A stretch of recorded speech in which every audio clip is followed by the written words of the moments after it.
سر میں سمجھتا ہوں یہ جو کاغذ کی چھپائی کا جو یہ سارا نظام ہے، آئی ڈونٹ نو، اس کو میں فالتو تو نہیں کہہ سکتا، لیکن میں اس کو صرف اتنا کہوں گا کہ یہ ہمارے کروڑوں روپے ضائع ہوتے ہیں۔ سر کاغذ ہمارے گھر آتا ہے، کاغذ ہمارے لاج آتا ہے، کاغذ ایک دن پہلے ملتا ہے، کاغذ ادھر ملتا ہے۔ سر نیا زمانہ ہے، نئے زمانے میں میرے خیال میں سینٹ میں جتنے 100 سینیٹرز ہیں اور میرے خیال میں 400 کے 500 ملازمین ہیں۔ ان ماحول میں یہ سب کچھ ای میلز پہ کیوں نہیں ہو رہا؟ میں سر یہ ریکویسٹ کروں گا کہ ان پرنٹنگز پہ پابندی لگائی جائے۔ یہ پیسوں کا ضیاع ہے، اور تمام تر کارروائی اور معاملات سافٹ میں کیے جائیں۔ اتنا کوئی مشکل کام نہیں ہے۔ ادھر ہم سب کے سامنے روزانہ کاغذات رکھنے کے بجائے، روزانہ پیڈز رکھنے کے بجائے ایک کمپیوٹر لگا لیں، جو میرے خیال میں زیادہ تر پارلیمنٹس میں اب لگے ہوئے ہیں، اور ان کمپیوٹرز کے تھرو ہر سینیٹر اپنے لیے لیپ ٹاپ لے سکتا ہے۔ ٹیبلٹس نہ دیں، سرکاری خرچہ ختم کریں، سرکاری خرچہ ختم کریں۔ ناصر صاحب سب تمام تر سینیٹرز کو لیپ ٹاپ گفٹ کر دیں گے، وہ بڑے کمالی بندے ہیں۔ ناصر صاحب نے وہ توڑ دینا، توڑنے نہیں، آج کل توڑنے وہ پہلے توڑتے تھے جی، ابھی تو جوڑتے ہیں۔ سر اس کے ساتھ ساتھ میں ایک بات کروں گا، آئین اور دستور لیڈر آف دا ہاؤس اور لیڈر آف دا اپوزیشن کو اپنے اختیارات دیتے ہیں، لیکن سر بڑی افسوس کے ساتھ مجھے آج یہ کہنا پڑا کہ آج آپ ایک پارلیمنٹری لیڈر کو، جو ایک پارلیمنٹری پارٹی لیڈر ہے، اس کو آپ لیڈر آف دا اپوزیشن بھی بول رہے ہیں، اس کو آپ لیڈر آف دا اپوزیشن کا قانونی اختیار بھی دے رہے ہیں۔ تو سر میرے خیال میں اس طرح نہیں ہونا چاہیے۔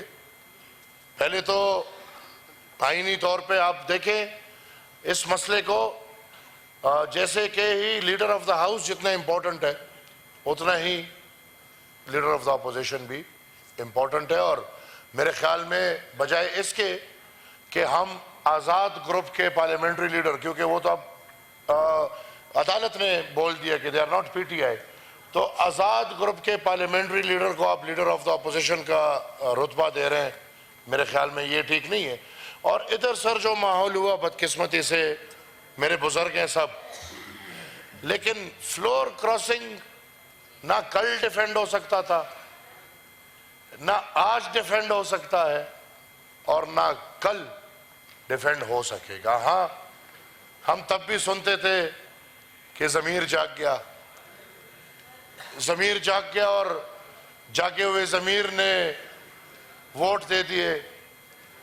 جو آج چیخ رہے ان کو آپ لا کے کھڑا کریں اور ان کو بولیں کہ آپ اتنا عہد دے دیں کہ آپ پی ٹی آئی میں پیدا بھی ہوئے ہیں اور آپ پی ٹی آئی میں مریں گے بھی۔ لوٹوں کی بات وہ کرتے ہیں جو خود لوٹوں کی توہین ہے، جو تمام تر پاکستان کے لوٹے جمع ہو کے ایک نظریے میں کھڑے ہو گئے، اور وہ آج اس تمام پارلیمان کو یہ بات کر رہے ہیں۔ سر یہ کل بھی ٹھیک نہیں تھا، یہ آج بھی ٹھیک نہیں ہے۔ I know your inner self cannot dignify this. That's another thing. This cannot be defended, this cannot be offended، کیونکہ اسٹیٹ میں یہ طریقہ کار چلتا رہا ہے۔ اگر یہ طریقہ کار نہ ہوتا تو آج ہم ادھر نہ پہنچتے ہوتے۔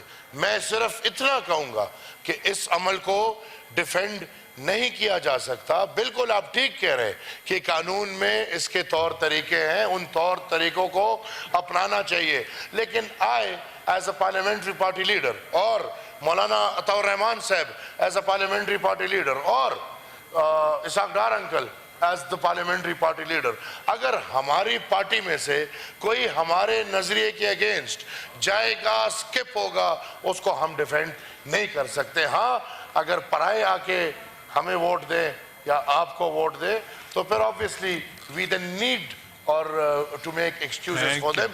میرے خیال میں ان وضاحتوں میں نہیں جانا Thank you. چاہیے. Thank you. اور جمہوری نظام میں اس عمل کو کبھی بھی سپورٹ نہیں کیا جا سکتا. ٹھیک ہے, ایک عمل ہو گیا, وہ چودھری شجاعت صاحب کہتے تھے مٹی پاؤ, مٹی پاؤ, اس کو جتنا چھیڑو گے یہ گندا عمل ہے, یہ کوئی اچھا عمل نہیں ہے. Thank- اور میں آخر میں یہ کہوں گا سر, ہمارے پشتوں میں غلبیل بولتے ہیں سر, وہ چاننا ہوتا ہے بڑا. وہ ہمارے پشتوں میں ایک محاورہ ہے کہ چاننا جو ہے غلبیل, وہ کزے کو, کزا جو لوٹا تو نہیں کہوں گا لیکن اسی کی طرح, اس کو کہتے ہیں کہ آپ میں 2 سوراخ ہے. تو آج سوراخوں سے بھرے ہوئے لوگ ادھر اشارے کر رہے ہیں کہ آپ میں 2 سوراخ ہیں, ادھر تو 2 سوراخ ہے, ادھر تو سوراخ ہی سوراخ ہے. Thank you ji. Thank you ji. ہاں, لیڈر آف دی ہاؤس. شکریہ جناب چیئرمین.